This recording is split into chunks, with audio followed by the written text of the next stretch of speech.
আৰে আৰে পৰিয়ে গ'ল। এতিয়া ষ্টাৰ্ট কৰোঁ আহক।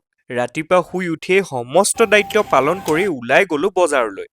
মাজতে গান্ধী অলপো উলিয়াই ল'লো দেই। এতিয়া বজাৰ কৰি আহি পাই গ'লো আৰু আজি ৰান্ধো আহক চিলি পনীৰ। একদম ইজিকৈ। তাৰ কাৰণে মই কেপচিকাম, আদা, নহৰু, পিঁয়াজ সকলোবোৰ চপ কৰি ল'লো আৰু পনীৰ কেইপিছত অলপ মছলা সানি ফ্ৰাই কৰি ল'লো। এতিয়া এখন পেনত নহৰু, পিঁয়াজ আৰু কেপচিকাম ফ্ৰাই কৰি ল'লো। আৰু যিহেতু মই চিলি পনীৰ বনাই আছোঁ, এতিয়া দিম মোৰ হিৰ' ইনগ্ৰিডিয়েণ্টছ এলমেক্স চচেছ। ইয়াতে মই ব্যৱহাৰ কৰিছোঁ soya sauce, red chilli sauce, green chilli sauce আৰু ভিনেগাৰ। আৰু মই পাৰ্চনেলি ইণ্ডো চাইনিজ ডিছবোৰত এলমেকৰ চচ ব্যৱহাৰ কৰোঁ, কাৰণ এই চচটোত ফ্লেভাৰবোৰ পাৰফেক্টলি বেলেঞ্চড হয় আৰু টেষ্টত অভাৰ পাৱাৰ নকৰে। আৰু এতিয়া জোখমতে নিমখ আৰু প্ৰয়োজনীয় সকলো মছলা দি দিলোঁ। আৰু ফ্ৰাই কৰি থোৱা পনীৰ কেইপিছো দি দিলোঁ।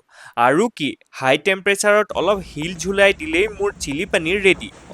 শেষত অলপ জালুকৰ গুড়ি দিবলৈ নাপাহৰিব দেই। সঁচাকৈ কি বঢ়িয়া টেষ্ট হৈছিল। আপোনালোকেও এবাৰ ট্ৰাই কৰিব বুলি আশা কৰিলোঁ।